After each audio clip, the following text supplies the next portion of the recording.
procession, which will bear his body in state from the train to the White House, where later this afternoon funeral services will be held. From here at the trackside, we'll move to Station Plaza, where the procession will form. Later you will hear from a point midway in the line of solemn march, and finally a description of the arrival. Here at trackside, there are not quite the words for an atmosphere and a scene which are unique. Here are the great, and here, too, are the many, like you and I. He was the leader for us all. An official delegation headed by President Harry S. Truman is here. The train has just pulled in, and the special honorary guard, the bearers representing 2 non-commissioned officers from each of the services, Army, Navy, Coast Guard, and Marine Corps, have lifted the late President Roosevelt from the train and onto a caisson, which is pulled by 6 white horses, and very shortly we expect that the caisson will start its solemn, sorrowful procession through Washington. The Army Air Forces band is playing music. Perhaps you can hear it in the background. Here, as well as the official representation, which involves virtually every high official in the government and from the embassies, are the Roosevelts, the Bottingers, the Elliott Roosevelts, Mrs. John Roosevelt and Mrs. Franklin Roosevelt. John and Franklin, on duty for their country, were unable to be here.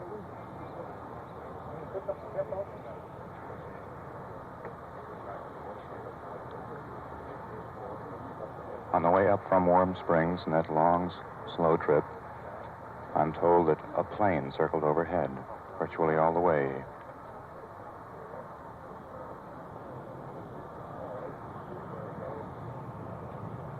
Here also, I can see every member of the cabinet, James Burns, the Supreme Court, Senators White and Allender.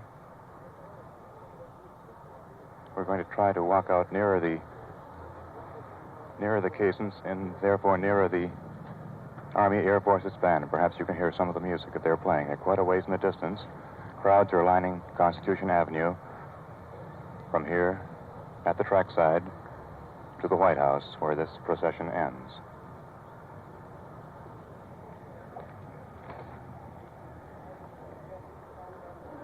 In the line of march, we'll have the escort of the commanding general of the Military District of Washington, Major Generals Charles F. Thompson.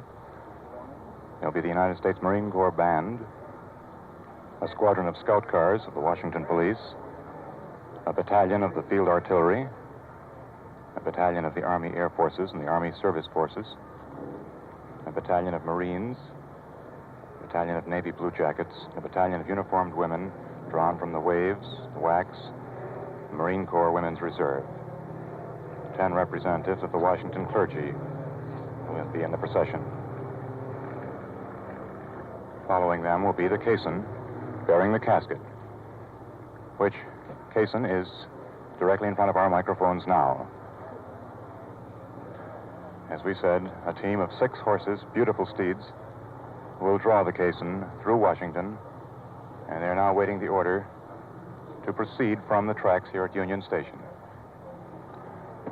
By our microphones now comes President Harry S. Truman. He's entering his official car. We're being told to move back, get as far in the outskirts as possible.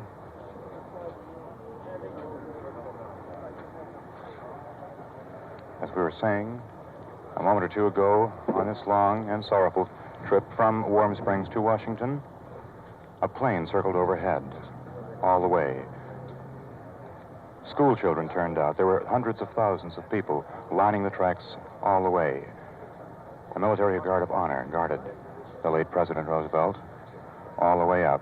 The crowds were tremendous. Flowers were everywhere. And our NBC reporter on the train tells us that he noted women at the trackside crying unashamedly, and not a few men doing the same thing. And now, President Harry S. Truman has entered his vehicle.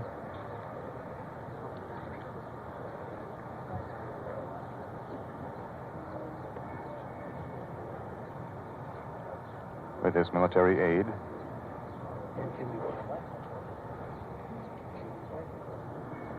At the White House, the services will be conducted by the Right Reverend Angus Dunn, Bishop of the Washington Episcopal Diocese, the Reverend John G. McGee, Minister in charge of St. John's Episcopal Church, and Dr. Howard Wilkinson, who was rector of St. Thomas Episcopal Church, where the president attended locally.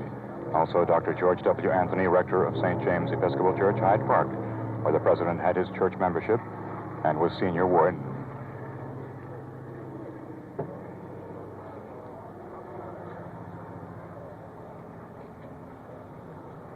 With President Truman in the presidential car are James F. Burns and Henry Wallace, Secretary of Commerce. The car is surrounded by Secret Service men. In a moment, this procession will be underway. For purposes of recapitulation, NBC will bring you as simple as possible a description of this procession after it starts from Union Station here in Washington, D.C., proceeding up Delaware Avenue, where our microphones are stationed, and we'll be able to observe the procession where it is formed at the plaza in front of Union Station. From Delaware Avenue, it'll branch off onto Constitution Avenue, from Constitution Avenue to 15th Street, from 15th Street to Pennsylvania Avenue, and there to the northwest gate of the White House. Early this morning, crowds were starting to gather on the streets of Washington.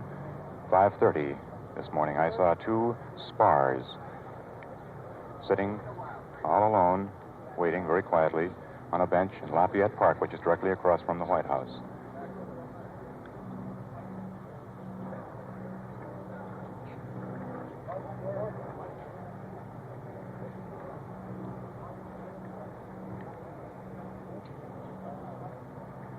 In the car directly behind the presidential car, whether or not it will be behind the car in the procession, I don't know.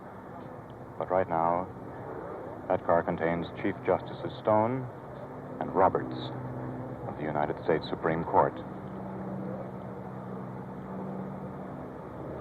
The casket is flag draped, of course,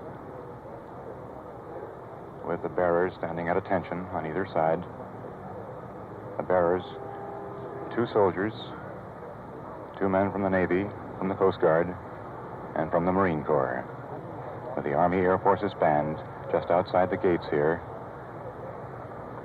And I'm afraid just too far from our microphones to be heard.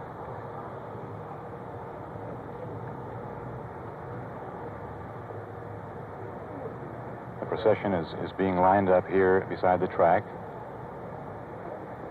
It will seem endless, with every high personage in Washington representing.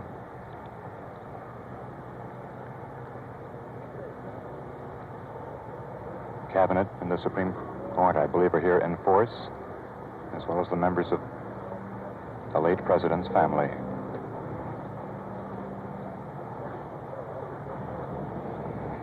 And now there goes the caisson being drawn away from us, and the procession leaves Union Station.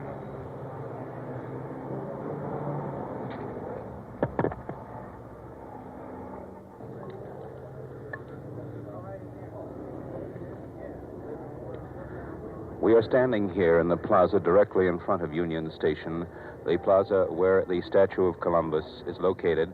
And for those of you all over the nation who have at one time or another been to the nation's capital here at Washington, let me just set for you the scene of where we are. Directly in back of me is the station itself, from which in a moment we will see the procession coming away from the station. Directly in front of me, toward the United States Capitol building down Delaware Avenue, there already are lined up a battalion of Waves, a battalion of Blue Jackets, a battalion of Marines, who are awaiting the procession as it comes down.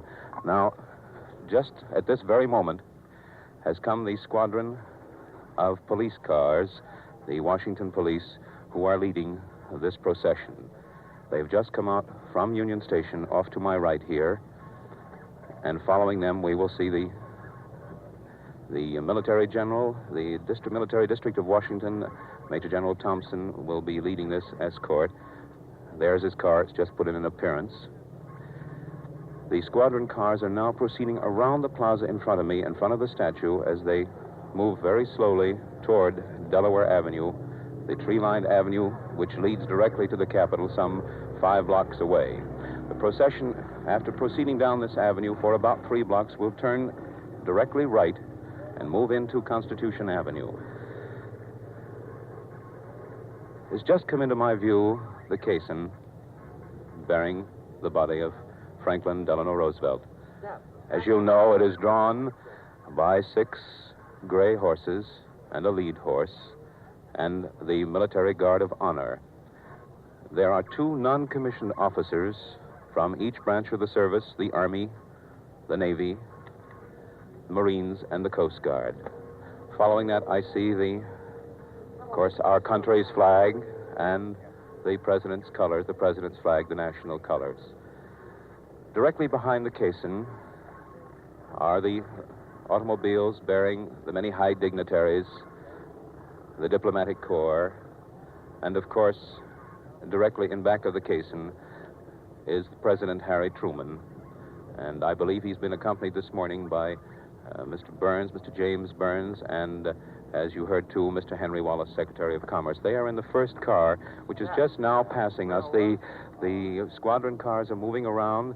They've just reached Delaware Avenue, and we're going to move into a position a little bit better situated so that we can describe for you the procession as it moves down this short avenue to Constitution Avenue. Moving off the statue, Columbus statue now, and the caisson is about some 50 feet away from us. It's just about ready to make the turn. There it turns now. A prelude to this very sad occasion this morning occurred when we arrived here early at the plaza, and at 6 minutes past 9 o'clock this morning, the caisson moved past here on its way into the station, empty. And now it returns and passes us, bearing the body of President Roosevelt. Is, of course, draped with the American flag. And there are the national colors turning into Delaware Avenue now, and the automobiles. There are about, I should say, 15 to 20 limousines. The procession for the moment has halted in order that the battalions of the field artillery and the blue jackets and the Marines and the Navy, who are strung way down the avenue toward the United States Capitol, and the escort is now beginning to form so that they will all move together. The pace, of course, will be the pace of a horse-drawn caisson and foot soldiers. And they have just stopped now. Some of the cars are open. We're at a distance here where we can't tell you for sure who are in these various cars, but it's already been described for you as they arrived at the tracks by Union Station. The United States Marine Band will be in this procession, and the Army Air Forces Band, of course, was at the tracks to meet them. And now the procession is beginning to move very slowly. I can see way up Delaware Avenue as it begins to move along and turn away into Constitution Avenue. And I'm going down here now at the entrance to the plaza to get a little closer and bring you as much of the sound of this austere, simple procession. Of course, the plaza is lined with thousands of people here of all walks of life. There are many, many servicemen. There's general quiet, and everyone is standing with hats off, many with their heads bowed. It's a ceremony that doesn't lend itself very well to prepared scripts, to words, things that should be said. It's a ceremony that we had never hoped to see here. It's been about 5.5 months ago that we stood on this very same section as President Roosevelt returned from Hyde Park immediately after his election to a 4th term. This is a different occasion, of course. The procession is now just moving down. They've just begun again. The caisson has passed. It's still within our view. And the automobiles bearing the very diplomatic corps, all the members of the cabinet, of course, are directly behind, and those cars are now beginning to turn in also.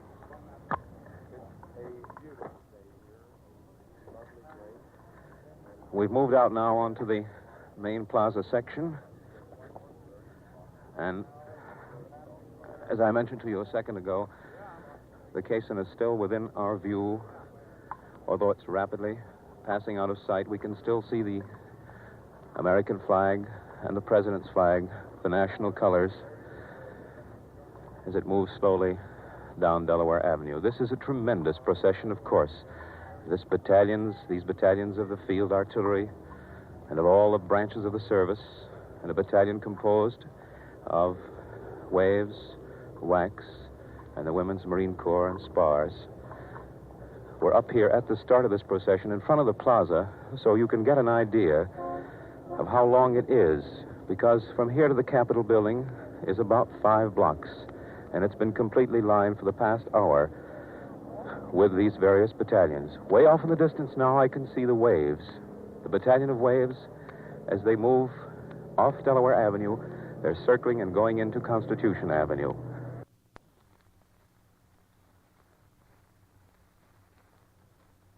The procession at this end, for the moment, is stopped, awaiting the complete formation down there at the other end as it begins to move away. At 10:15 this morning, as we were standing here in the plaza awaiting the arrival of the train from Warm Springs, President Truman drove by in his car on his way to the station. As far as the eye can see now from the plaza to my left, I'm looking now toward the Capitol. I'm facing toward the Capitol. To my left, as the procession begins to come out of the station there, the remainder of it, there are still cars as far as the eye can see.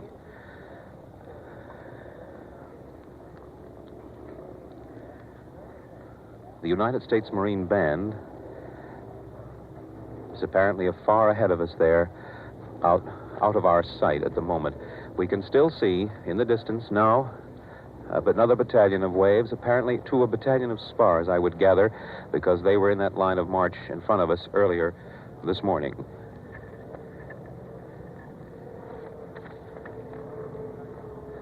Here in front of Union Station, the president's flag is just in the distance, about 2 blocks away, has just caught the wind and the sun, and you could see it just in the distance as it unfurled. Those flags, of course, are following the casket on the caisson.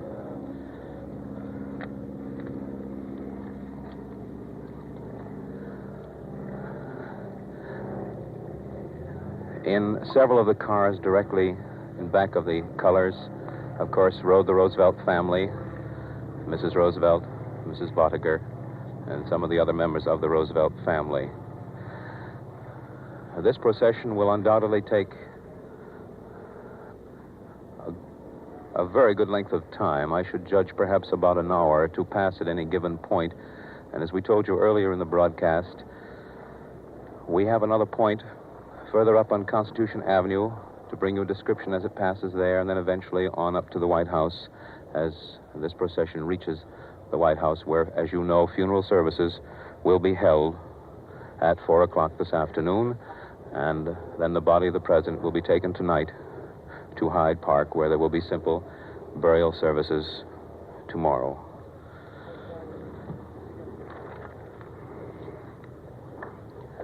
I don't know whether you can hear in the background. It's some distance away, but there's a plane circling, coming over by the Capitol and over above the procession. The procession again has halted for the moment. The mechanics, of course, of all these battalions of servicemen and women and the field artillery and the bands and the various escorts requires some little time for formation, naturally.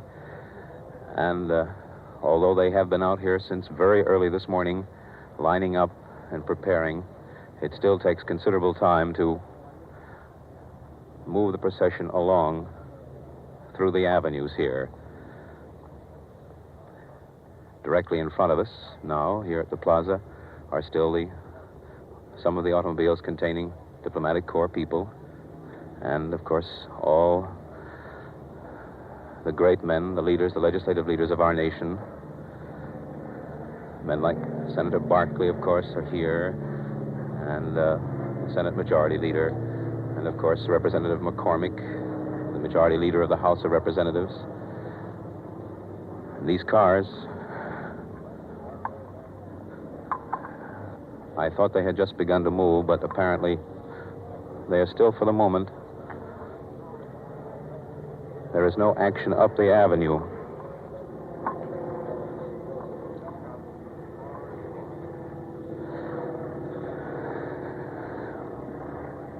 At any moment now, we expect, yes, there they go now. The battalion of Marine Women's Reserves are in our vision on Delaware Avenue and are just turning right into Constitution Avenue.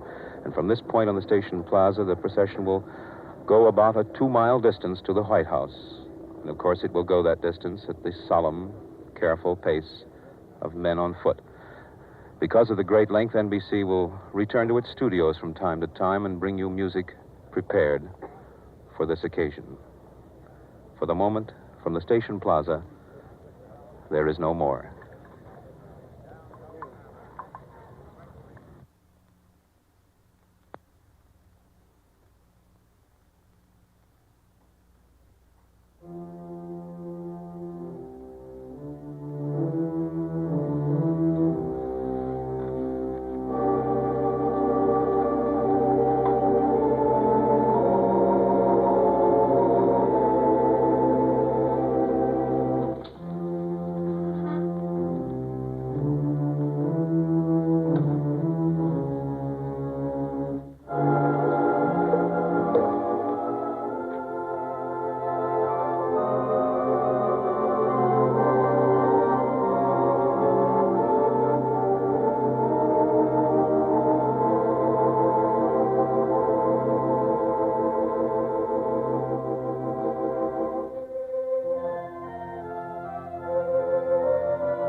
And now the funeral procession approaches.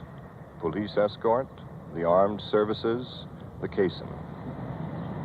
Sound alone can describe the solemnity of this occasion. Let us listen.